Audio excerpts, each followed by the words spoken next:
നമസ്കാരം.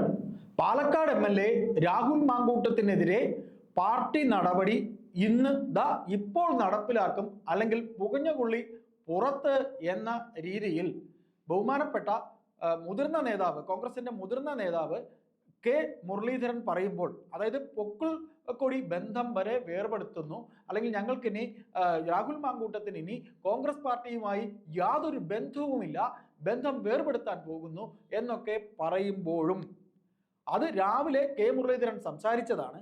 അല്പം മുമ്പ് വനിതാ നേതാക്കളായിട്ട് ഉള്ള ഷാനിമോൾ ഉസ്മാൻ തുടങ്ങിയിട്ടുള്ള നിരവധി പേർ, നമ്മുടെ നിരവധി നേതാക്കൾ, ഇങ്ങനെ വനിതാ നേതാക്കൾ ഇദ്ദേഹത്തിനെതിരെ അദ്ദേഹത്തിനെ പാർട്ടിയിൽ നിന്ന് പുറത്താക്കണം എന്ന ആവശ്യം പറഞ്ഞുകൊണ്ട് ഉന്നയിച്ച കാര്യങ്ങളൊക്കെ നാം കണ്ടതാണ്. പക്ഷേ ഇപ്പോൾ ഈ ഏതാനും മണിക്കൂറുകൾക്ക് മുമ്പ് സണ്ണി ജോസഫ് എന്ന KPCC പ്രസിഡന്റിന്റെ പത്രസമ്മേളനത്തിൽ ഒരിക്കൽ പോലും ഈ പറയുന്ന യുവ നേതാവായിട്ടുള്ള സ്ത്രീപീഡന പരാതിയുമായി ബന്ധപ്പെട്ട് പോലീസ് നാടെങ്ങും അന്വേഷിച്ച് നടക്കുന്ന രാഹുൽ മാങ്കൂട്ടത്തിനെതിരെ ഒരു നടപടിയും എടുക്കുന്ന കാര്യത്തെക്കുറിച്ച് പറഞ്ഞിട്ടില്ല. എന്തുകൊണ്ട് എന്ന് ചോദിച്ചാൽ, അദ്ദേഹത്തിന് മുൻകൂർ ജാമ്യം നാളെ ഒരു പക്ഷേ കിട്ടുമെങ്കിലോ, അദ്ദേഹത്തിന്റെ മുൻകൂർ ജാമ്യം കിട്ടുകയാണ് എന്നുണ്ടെങ്കിൽ ആ മുൻകൂർ ജാമ്യം കിട്ടിയാൽ ഈ നടപടി വേണ്ട എന്ന് വെക്കാനാണോ എന്നൊരു സംശയമുണ്ട്. ഏതായാലും അദ്ദേഹം ഇങ്ങനെ ഒരു അദ്ദേഹത്തിനെതിരെ ഇത്ര കടുത്ത ആരോപണമുള്ളപ്പോൾ ഈ ഒരു തദ്ദേശ തിരഞ്ഞെടുപ്പ് വന്നിരിക്കുന്ന അവസരത്തിൽ സർക്കാരിനെതിരെ ഉണ്ടായിരിക്കുന്ന സ്വർണ്ണക്കൊള്ള, മറ്റു വിവാദങ്ങൾ ഒക്കെ തന്നെ മൂടി പോകുമോ, തങ്ങൾക്ക് അതായത് പ്രതിപക്ഷ പാർട്ടികൾക്ക് ഭരണത്തിനെതിരെ ഉണ്ടായിരിക്കുന്ന ഭരണവിരുദ്ധ വികാരം വേണ്ട രീതിയിൽ ഉപയോഗപ്പെടുത്താൻ ഈ രാഹുൽ മാങ്കൂട്ടം വിഷയം കൊണ്ട് കഴിയാതെ വരും. അതുകൊണ്ട് രാഹുൽ മാങ്കൂട്ടത്തിനെ എത്രയും പെട്ടെന്ന് പാർട്ടിയിൽ നിന്ന് സസ്പെൻഷൻ എന്നുള്ളത് പുറത്താക്കലാക്കണം എന്ന ആവശ്യവും പാർട്ടിക്കകത്ത് ഉണ്ടായിട്ടുണ്ട്. ഏതായാലും അതിന്മേലൊരു തീർപ്പ് ഉണ്ടാകാൻ സാധ്യത തീരെ കുറവാണ്. അദ്ദേഹത്തിനെ പാർട്ടിയിൽ നിന്ന് പുറത്താക്കാനുള്ള അല്ലെങ്കിൽ അതിനുള്ള സാധ്യത തീരെ കുറവാണ്. ഇന്നുണ്ടാകും എന്നുള്ള കാര്യം സാധ്യത തീരെ കുറവാണ്. കാര്യം AICC ഇടപെട്ടിട്ടുണ്ട്. പ്രിയങ്ക ഗാന്ധിക്ക് ഇന്നലെ ഉച്ച കഴിഞ്ഞ് മറ്റൊരു പരാതി, ഒരു ബാംഗ്ലൂരുകാരിയായ ഒരു പെൺകുട്ടി ഒരു പരാതി കൊടുത്ത് അവിടെ പാർട്ടി നേതൃത്വത്തിനാണ് കൊടുത്തത്. അത് പ്രിയങ്ക ഗാന്ധിക്കും രാഹുൽ ഗാന്ധിക്കും കിട്ടിയിരുന്നു. രാഹുൽ ഗാന്ധി അതിന്മേൽ തീരുമാനം എടുക്കാൻ പറഞ്ഞിരുന്നു. ഒക്കെ നിൽക്കുമ്പോഴും ദീപാദാസ് എന്ന് പറയുന്ന അവരുടെ കേന്ദ്രത്തിൽ നിന്നുള്ള പ്രതിനിധി, AICCയുടെ നേരിട്ടുള്ള കേരള ഘടകത്തെ നോക്കുന്ന പ്രതിനിധി KC വേണുഗോപാൽ ഒക്കെ പറഞ്ഞെങ്കിലും ഇന്ന് പത്രസമ്മേളനത്തിൽ സണ്ണി ജോസഫ് പറഞ്ഞിട്ടില്ല. ശരി, അതങ്ങനെ നിൽക്കട്ടെ. എന്തുകൊണ്ട് അദ്ദേഹത്തിന്റെ MLA സ്ഥാനത്തെ കുറിച്ച് പറയുന്നില്ല എന്ന് ചോദിച്ചാൽ, ഇവിടെ ഇങ്ങനെ സ്ത്രീ പീഡനവുമായി ബന്ധപ്പെട്ട് ആരോപണ വിധേയരായി ജയിലിൽ കിടന്ന വിൻസെന്റും പിന്നെ പെരുമ്പാവൂർ MLA ഉൾപ്പെടെയുള്ളവരൊക്കെ തന്നെ ഈ കോൺഗ്രസ് പാർട്ടിയിൽ ഉള്ളപ്പോൾ അവർക്ക് ഈ പറയുന്ന രീതിയിൽ അവർക്ക് കൊടുത്ത പ്രിവിലേജ് എന്തുകൊണ്ട് തനിക്ക് എടുത്തുകൂടാ എന്ന് രാഹുൽ മാങ്കൂട്ടത്തിന് ചിന്തിക്കേണ്ടി വരും. അത് രാഹുൽ മാങ്കൂട്ടം തീരുമാനിച്ച് സ്വയം രാജിവെച്ച് പോയാലേ ആ കാര്യത്തിൽ അറുതി ഉണ്ടാകുള്ളൂ.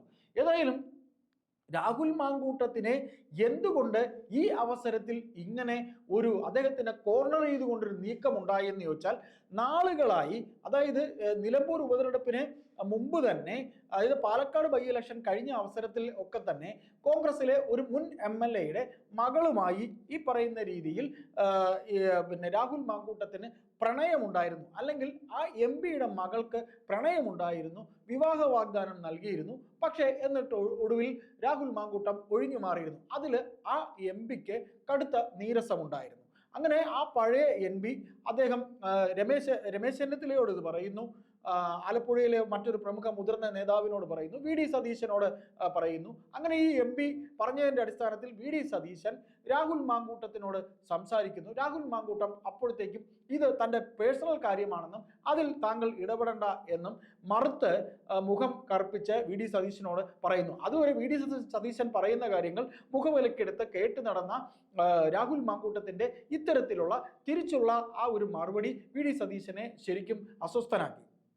അങ്ങനെ ഒരു പരിഹാസ ചിരിയിലാണ് അദ്ദേഹം ഇത് ഒതുക്കിയത്. ഏതായാലും രാഹുലിന്റെ ഈ ഒരു മറുപടി പാർട്ടിക്കകത്ത് മുതിർന്ന നേതാക്കൾക്കിടയിൽ അതൊരു വല്ലാത്ത അദ്ദേഹത്തിനെ മാറ്റി നിർത്തണം, അദ്ദേഹത്തിൻ്റെ ഈ പ്രവൃത്തി ശരിയായിട്ടില്ല. തുടർന്ന് മറ്റു നിരവധി പെൺകുട്ടികളുടെ ഭാഗത്തു നിന്നും ഇങ്ങനെ രാഹുൽ മാങ്കൂട്ടത്തിൻ്റെ മോശം ബിഹേവിങ്ങിനെ കുറിച്ച് ഒക്കെ തന്നെ വന്നിരുന്നു. കൂടെ ഇപ്പോൾ ഈ അവസാനം വന്നിരിക്കുന്ന പരാതിയിന്മേൽ ഈ അവസാനം വന്ന ഇപ്പോൾ ഈ കഴിഞ്ഞ മണിക്കൂറുകൾക്ക് മുമ്പ് കഴിഞ്ഞ ദിവസം ബാംഗ്ലൂരിലെ ഒരു 23 വയസ്സുകാരി പെൺകുട്ടിയുടെ പരാതി വരുന്നതിന് മുമ്പ് സ്കൂൾ കുട്ടികളിൽ നിന്ന് വരെ ഇദ്ദേഹത്തിൻ്റെ 60 വയസ്സായ സ്ത്രീകളിൽ നിന്ന് വരെ പരാതി KPCC നേതൃത്വത്തിന് കിട്ടിയിരുന്നു എന്നുള്ള വാർത്തയും വരുന്നുണ്ട്. അതായത് ആരോപണ വിധേയയായി ഇപ്പോൾ കോടതിയിൽ കേസും മറ്റു കാര്യങ്ങളും ഇന്ന് തിരുവനന്തപുരത്ത് കോടതിയിൽ നടന്ന രാഹുലിനെതിരെ ആരോപണം ഉന്നയിച്ച ആ അവരുടെ വനിതാ ജേർണലിസ്റ്റുകളായിട്ടുള്ള സുഹൃത്തുക്കളോട് സംസാരിക്കുകയും ഈ വനിതാ ജേർണലിസ്റ്റുകൾ രാഹുലിനെ കാണാൻ പോവുകയും ചെയ്തതാണ്. എന്നിട്ട് അതിലും രാഹുലിനെ അല്ല, ഈ ആരോപണ വിധേയയായിട്ടുള്ള വനിതയെ കാണാൻ പോയതാണ്. അവർ വഴി തന്നെ മറ്റു വനിതാ നേതാക്കളെ കണ്ട് ആ വനിതാ നേതാക്കളെ കൊണ്ട് രാഹുലിനോട് സംസാരിച്ചതാണ്. എന്നിട്ട് പോലും ഇതിൽ നിന്നും ഒരു തീർപ്പ് കൽപ്പിക്കപ്പെട്ടിട്ടില്ല. ഇതിനിടയ്ക്ക് തന്നെ ഇങ്ങനെ ഈ ബഹളവും പുക്കാറും നടക്കുന്നതിനിടയിൽ രാജ്മോഹൻ ഉണ്ണിത്താൻ ഇതിനിടയിൽ പ്രത്യക്ഷപ്പെടുന്നു. അദ്ദേഹവും ഈ ബഹളത്തിനിടയിൽ ചേരുന്നു. അദ്ദേഹത്തിന് ഈ ബഹളത്തിനിടയിൽ ചേരാനുണ്ടായ കാരണം ഈ പറഞ്ഞ മുൻ MP-യുടെ മകൾക്ക് വിവാഹ വാഗ്ദാനം കൊടുത്തിട്ട് ഈ പറയുന്ന രാഹുൽ മാങ്കൂട്ടം മാറി എന്നുള്ള കാരണവും കൊണ്ടാണ്. ഏതായാലും ഇത്തരത്തിൽ കോൺഗ്രസ് പാർട്ടിക്കകത്ത് കെ മുരളീധരൻ ഉൾപ്പെടെയുള്ളവർ തുടക്കം മുതൽ രാഹുലിൻ്റെ പല പ്രവൃത്തികളിലും എതിരായിരുന്നു. അപ്പോൾ ഒരു കാരണം കിട്ടാൻ കാത്തിരിക്കുകയായിരുന്നു ഇവരെല്ലാവരും കൂടി രാഹുലിനെതിരെ തിരിയാൻ.